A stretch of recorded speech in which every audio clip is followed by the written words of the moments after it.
주일학교를 다니면서 가장 재미있게 들었던 이야기 중에 하나가 바로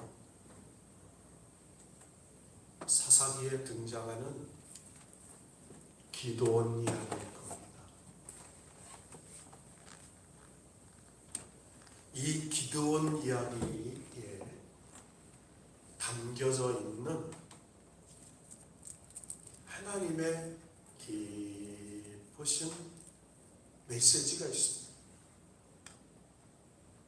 첫째는 사람의 관점과 하나님의 관점이 다르다는 겁니다. 우선 하나님이 쓰시는 사람을 선발하는 그 기준이 사람이 사람을 뽑는 기준과 다르다는 거죠. 하나님이 뽑는 사람들의 면면을 보면 하나같이 별로 훌륭하지 못한 사람들입니다. 잘 뛰어서가 아니라 잘 넘어지는 사람, 또 높이 뛸 수 있는 사람이 아니라 낮아질 수 있는 사람, 다재다능한 사람이 아니라 뭐 하나 변변하게 하지 못하고 그저 근근히 한 가지 할 수 있는 사람. 분명한 것은 하나님은 사람을 통해서 영광을 받으시기를 원한다는 겁니다. 아멘.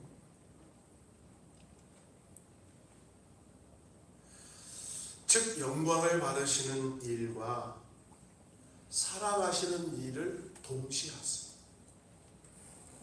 하나님의 사람을 사랑하세요.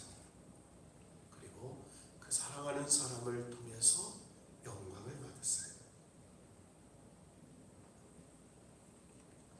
자, 오늘 기도원 얘기를 통해서 하나님께서 우리에게 하시려고 하시는 말씀이 무엇일까? 우리가 다 알고 있는 거지만 다시 한번 이 혼란스러운 사사시대와 같은 시대, 저는 한마디로 어떤 시대가 우리 시대와 같습니까? 라고 진단해 보라고 한다면 사사시대와 같다. 그저 끊임없이 하나님을 떠나서 죄를 짓고 살다가 너무 힘들어서 부르짖고 하나님이 구원하시는데 또다시 세상에서 반복하면서 하나님의 뜻과는 전혀 다른 사람의 그 죄와 욕망으로 살아가는 그 사사시대가 오늘 우리가 살고 있는 시대다, 이렇게 진단해 볼 수가 있죠. 오늘 기도원 얘기를 통해서 하나님이 우리에게 말씀하시려고 하는 것은 바로 하나입니다. 하나님의 일을 하는 데 있어서는 소유나 능력은 적은 것이 좋고 없으면 더 좋다. 따라합시다. 소유나 능력은 적은 것이 좋고 없으면 더 좋다. 적은 것이 좋고 없으면 가장 좋습니다. 이것이 구약과 신약 전체에 흐르는 하나님의 사형의 법칙이에요. 여러분 요셉을 보세요. 참 철저히 낮아지게 하시죠. 노예로 죄수로. 여러분 모세를 보세요. 광야에 80세의 목동으로 그렇게 낮추세요. 베드로를 보세요. 3년 동안 훈련을 받았지만 결정적인 순간에 주님을 저주하며 3번 부인까지 하십니다. 고린도전서 1장 25절에서 29절에 보면 사도 바울과 같은 사람도 철저히 낮아지게 하시죠. 그는요 스스로가 율법으로는 흠이 없는 사람이라고 했어요. 히브리인 중에 히브리인, 바리새인 중에 바리새인, 가말리엘 문하세, 하나님의 연식으로는 특심한 사람. 그런데 그때는 하나님을 대적하는 사람이었어요. 그게 잘하는 줄 알았어요. 그런데 그가 철저히 낮아지고 나서 고린도 전서 1장 25절에서 29절에 이렇게 고백해요. 들어보세요. 하나님의 어리석음이 사람보다 지혜롭고 하나님의 약하심이 사람보다 강하니라. 형제들아 너희를 부르심을 보라.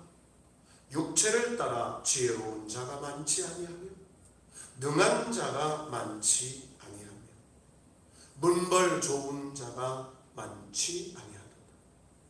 그러나 하나님께서는 세상에 미련한 것들을 택하사 지혜 있는 자들을 부끄럽게 하려 하시고 세상에 약한 것을 택하사 강한 것들을 부끄럽게 하려 하시고 하나님께서 세상에 천한 것들과 멸시받는 것들과 없는 것들을 택하사 있는 것들을 폐하려 하시나니 이는 아무 육체도 하나님 앞에서 자랑하지 못하게 하려 하심이니라. 사도 바울의 고백이에요. 저요 어리석은 사람이에요. 약한 사람이에요. 문벌 없는 사람이에요. 부끄러운 사람이에요. 천하고 멸시받는 사람이에요. 하고 고백할 때 하나님이 바울을 쓰세요. 여러분, 우리가 흔히 자연과학에서 보면 낙하점이라는 게 있어요. 그라운드 제로라는 거예요. 떨어질 때야, 낙하점에 떨어질 때야 비로소 인격의 성숙에 이르게 되고 그제야 하나님의 일을 제대로 시작할 수 있다. 이게 그라운드 제로의 낙하점이에요. 여러분, 물이 끓는 점을 임계점이라고 합니다. 100도가 되면 물이 끓죠. 액체가 기체가 되는 하나님의 역사는요, 높아지는 게 아니고요, 낮아지는 거예요.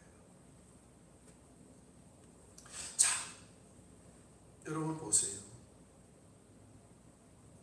하나님께서 기도를 쓰시는 장면 너무나 잘 나와요. 여러분, 기도는 므낫세 지파의 사람이었어요. 므낫세 지파 중에 가장 작은 가문이라고 고백해요. 스스로 그렇게 고백해요. 6장 15절에 보니까 하나님의 사자가 찾아와서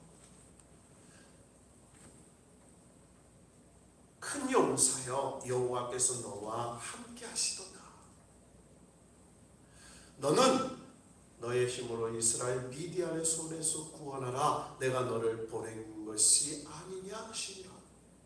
여러분, 엄청난 말씀을 하시는 거예요. 한마디로 기도원은 큰 용사예요. 하나님이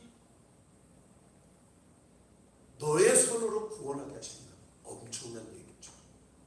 자, 그런데 그 이야기를 들은 이 기도원이 하나님 앞에 뭐라고 얘기하냐면 내가 무엇으로 이스라엘을 구원하겠습니까?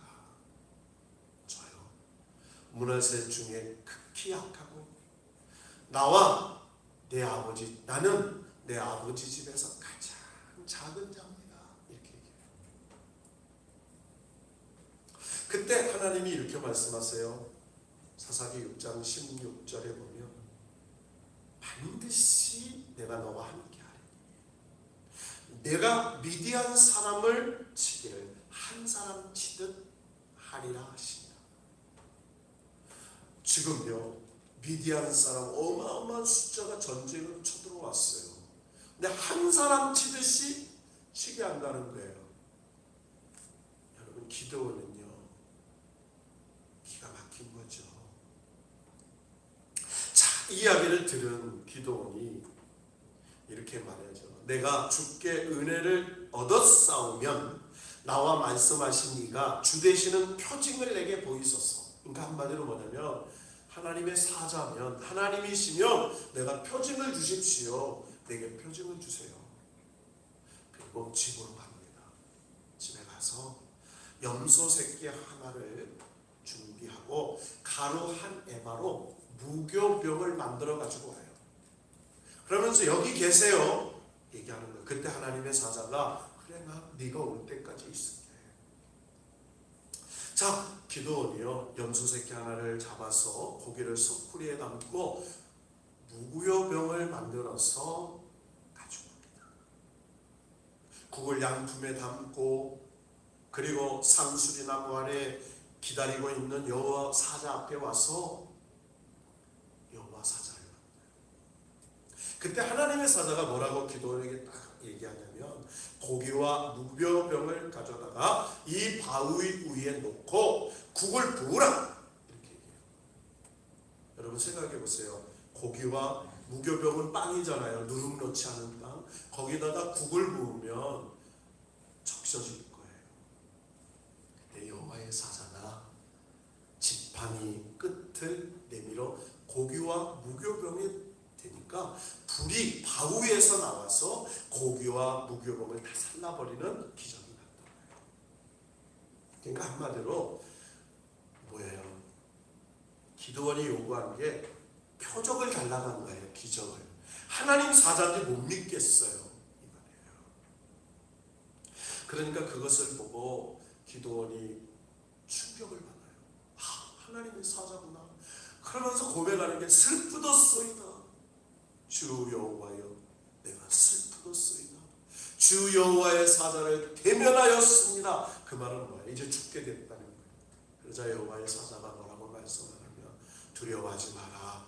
죽지 아니하리라. 안심해라. 여러분 여기서 유명한 고백을 하죠. 기드온이 여호와를 위하여 거기에 제단을 쌓고 그것을 여호와 샬롬이라 하였더라. 이렇게 뭐라고 했다고요? 여호와 샬롬이 뭐예요? 여호와는 평강이라 이런 거예요. 우리 집에 계신 옆사람 또 우리 스태프들 한번 축복합시다. 여호와는 당신의 평강이십니다. 할렐루야. 여러분 하나님이 여러분의 평강이세요? 돈이 평강입니까? 건강이 평강이에요? 무슨 내가 뭐 소유하고 있는 게 평강이 아니에요.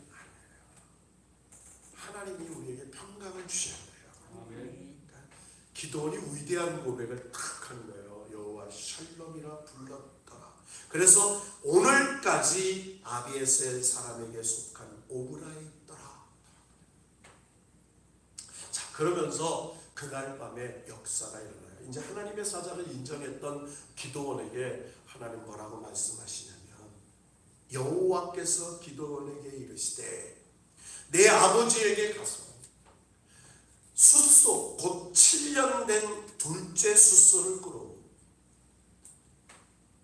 첫째 숫소가 아니에요. 둘째 숫소를 끌어.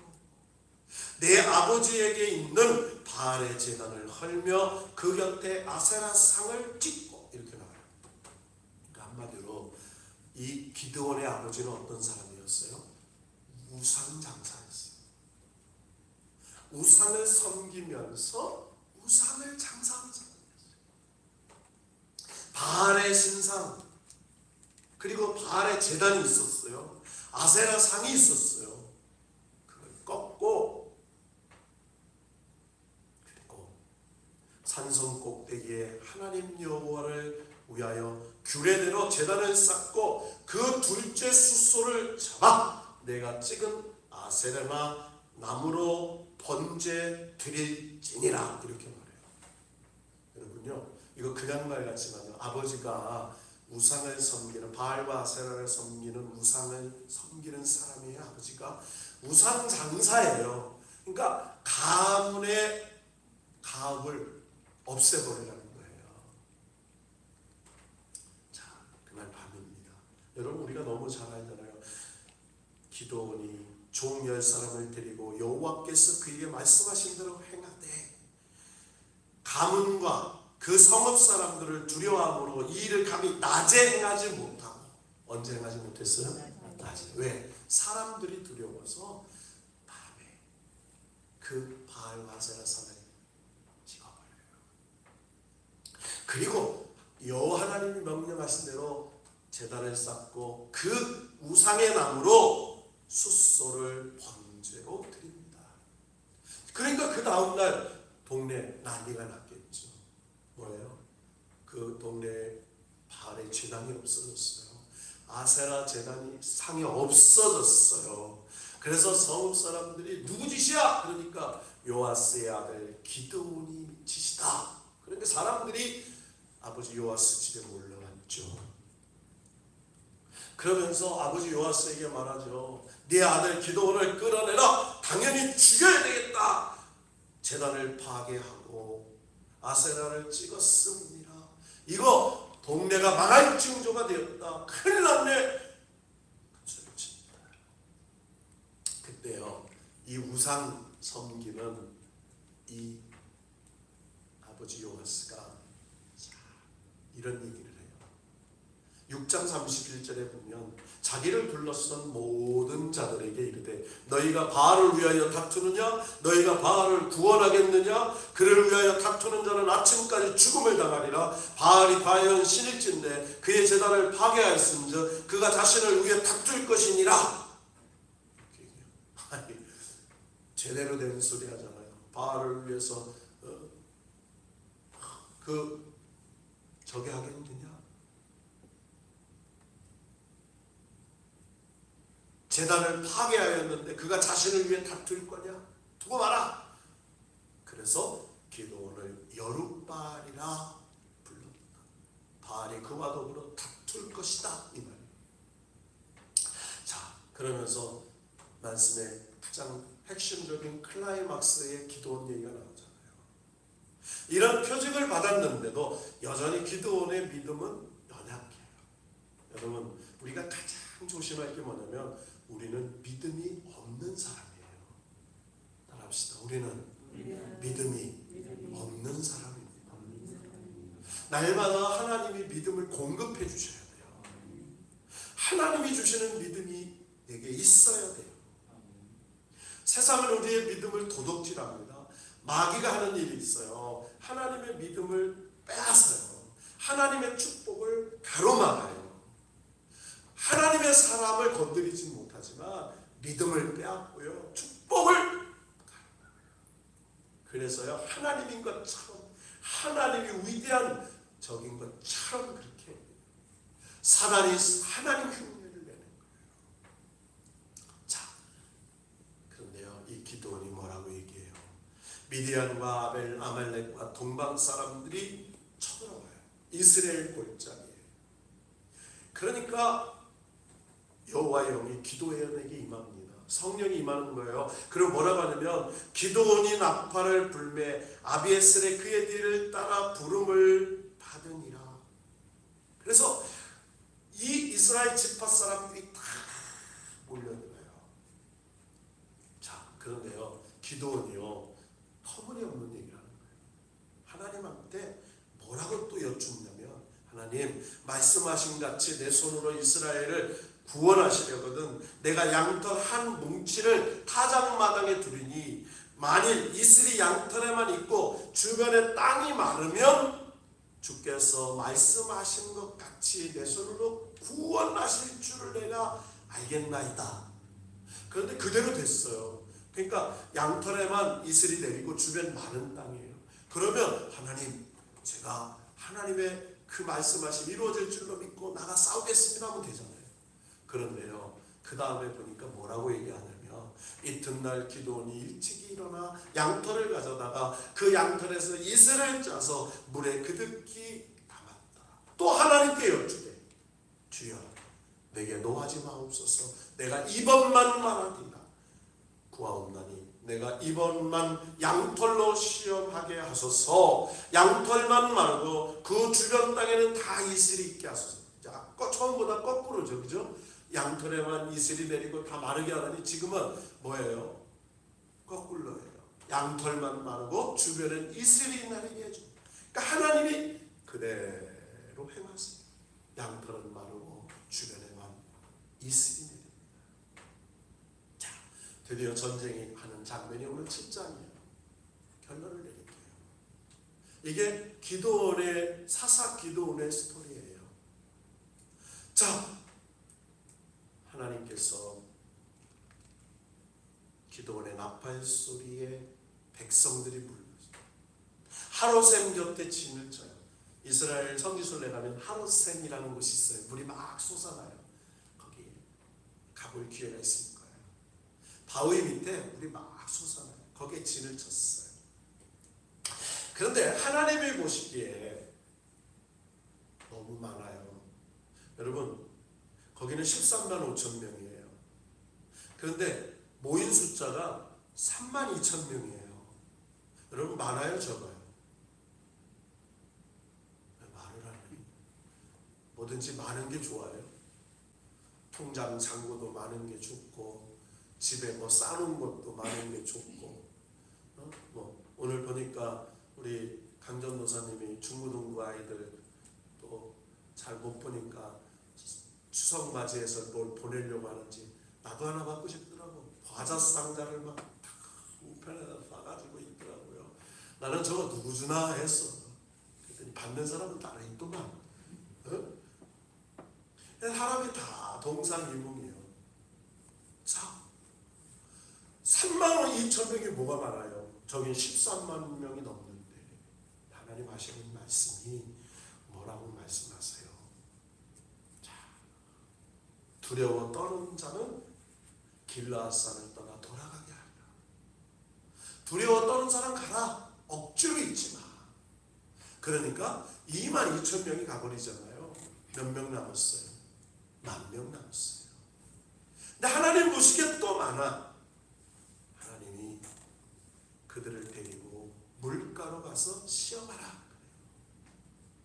물가에서 그들이 물을 먹어요. 하루셈에서 물을 먹는 겁니다. 하루셈에서 물이 줄줄줄 흘러가요. 거기에 지금은요 이렇게 유원지가 돼 있어요. 그래서 이스라엘 유태인들 아이들이 와서 거기서 막 놀아요. 수영도 하고. 그런데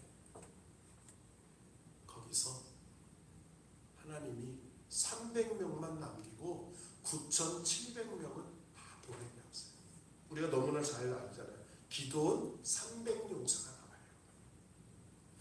기드온 300용사 어떻게 구분해요? 엎드려 물건 먹는 9,700명을 보내고 손으로 떠서 입으로 대고 핥는 자는 300명.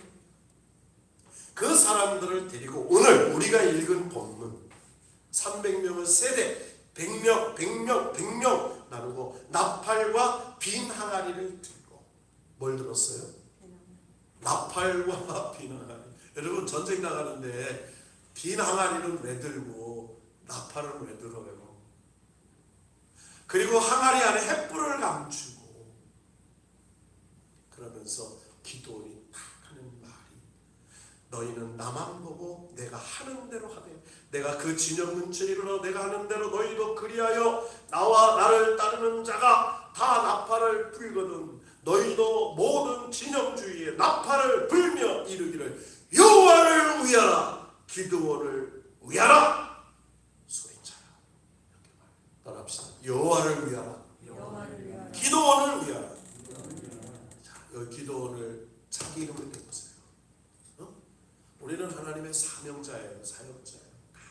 따라합니다. 여호와를 위하여 기드온을 위하여 자기 이름을 대라니까 나를 따라. 여호와를 위하여 만영이를 위하여 나를 따라하면 안 되지. 자, 그 말은 뭐냐면 하나님의 사명을 받은 사람이에요. 여호와를 위하는 사람이 나라는 거예요. 여러분 오늘 이 말씀의 핵심이 뭐예요? 여러분 하나님의 역사는요 좀 줄어들 때 나타나요. 약간죠. 여러분 무리바 반석에 물이 떨어졌을 때 기적이 나타나요. 만나와 메추라기 양식이 떨어졌을 때 나타나요. 아말렉과의 전쟁에서 도저히 이길 수 없을 때 모세와 아론과 훌이 기도했더니 오병이어의 기적도 보리떡 5개, 물고기 2마리 남아놓고 하나님께 감사할 때 난다. 가나안 포도원 잔치에 포도주가 떨어졌을 때 나타나요. 여러분, 지금 세상을 보세요. 점점 사람이 할 수 있는 일이 적어져요. 여러분, 내 자원이 떨어져요. 저도요, 정말이에요. 40대하고 30대, 40대하고 달라요. 50대 되니까 점점 약해. 그런데 마음속에는요, 하나님 점점 의지하게 돼요. 내 자원이 떨어지고 내 힘이 떨어질 때 하나님이 일하기 시작한다. 여러분, 기도를 왜 하죠? 내가 못하니까 하는 거예요. 하나님이 왜 필요하죠? 내가 할 수 없을 때 하나님이 도와주신다고 믿기 때문이에요. 우리의 인생은 늘 사망의 음침한 골짜기예요. 그렇잖아요. 전염병에 사망한 음침한 골짜기, 코로나19가 아니라도 암병의 사망의 음침한 골짜기, 각양각색의 사망의 음침한 골짜기, 경제의 사망의 음침한 골짜기, 자녀의 어려운 사망의 음침한 골짜기, 삶에 감당하지 예측하지 못하는 음침한 골짜기가 있어요. 그러나 우리가 해를 당하지 않을 것은 주께서 나와 함께 하십니다. 이걸 기도원에게 가르쳐준 거예요. 기도원에게 딱 가르쳐준 거 하나잖아요. 여호와를 위하여 이거예요. 여호와를 위하여. 기도원아, 하나님의 일은 숫자로 하는 게 아니야. 하나님의 일은 하나님이 하실 줄로 믿을 때에 하나님의 역사가 나타난다는 것입니다. 왜 하나님이 그러셨을까? 하나예요. 하나님은 사람의 마음을 아세요. 왜? 32,000명으로 싸우면 그래, 우리가 용감하게 싸워서 이겼어. 우리에게 영광을 돌릴까 봐 300명으로 13만 450대 1 불가능의 싸움을 이기게 하시고 하나님이 하셨다고 인정하시기 위함이었어요. 여러분, 기도원에게도 7년이라는 넘어짐의 순간이 있었습니다. 그런데 견뎌내야 하는 시간이 있어요. 그래서 신앙은요, 견뎌내는 거예요. 따라합시다. 견뎌내는 거다. 견뎌내는 거다. 그런데 그냥 견디는 게 아니에요. 하나님 말씀 붙잡고 견디는 거예요. 새벽 기도할 때마다, 요즘은 제가 새벽 기도는 설교를 하지 않아요. 왜냐하면 녹화하지 않으면, 녹화 장비가 없으면 설교하면 안 되기 때문에 수요일이나 금요일은 하죠. 영상 온라인 하기 때문에 거짓으로 할 수는 없잖아요. 그렇잖아요. 근데 권사님 또 우리 장로님 이렇게 목사님 함께 기도할 때마다 우리 백원사님이 울 때가 있어요. 그래서 제가 본의 아니게 기도를 가끔 들을 때가 있어요. 그 권사님의 기도의 제목은 손자 손녀를 위해 눈물을 흘리는 할머니의 기도. 다음 세대의 믿음을 갖게 해달라고 하나님이 그렇게 하실 줄로 믿고 저기 기도하는 모습을 들을 때마다 저도 옆에서 중보기도 하죠. 하나님, 저 눈물의 기도를 들어주시고. 여러분, 사사기 2장에 보면 복임이라는 곳이 나옵니다. 애곡하는 말씀을 마칩시다. 여러분, 저와 여러분의 삶의 한마디로 말하면 광야의 전쟁이에요. 믿음의 선한 싸움의 전쟁이에요. 솔직히 얘기할까요? 마귀와 성령님을 의지하는 하나님의 사람의 전쟁이에요. 그 전쟁은 이겨놓은 전쟁이에요. 그런데 우리 힘으로 이기는 게 아니에요. 예수 이름으로 이기는 거예요. 아멘. 여호와를 위하여 살 때. 여러분, 오늘 이 밤에 너무나 잘 아는 이 사사 기드온의 이야기를 들으면서 그래, 잔고가 떨어졌어, 낙심할 거 아니에요. 건강이 안 좋아 낙심할 게 아니에요. 점점 코로나가 창궐해서 경제가 어려워 낙심할 때가 아니에요. 이때는 우양이 아닌가. 하나님이 역사하실 때가 다가온 줄로 믿습니다. 그래서 이 어려운 이 시대에 하나님이 역사하셨어요. 하나님이 역사하셔서 하나님이 정말 살아계심을 증거하는 일이 있을 줄로 믿고 기도원에 놀라운 적은 자를 들어서 이기시는 그 하나님, 없는 것을 있게 하시고 승리하신 그 하나님의 축복이 오늘 이 밤에 기도하다가 부르짖다가 찬양하다가 저와 여러분의 심령에서부터 그 놀라운 이겨주심의 이김이 샬롬의 평강이 임하기를 주 예수의 이름으로 축원합니다.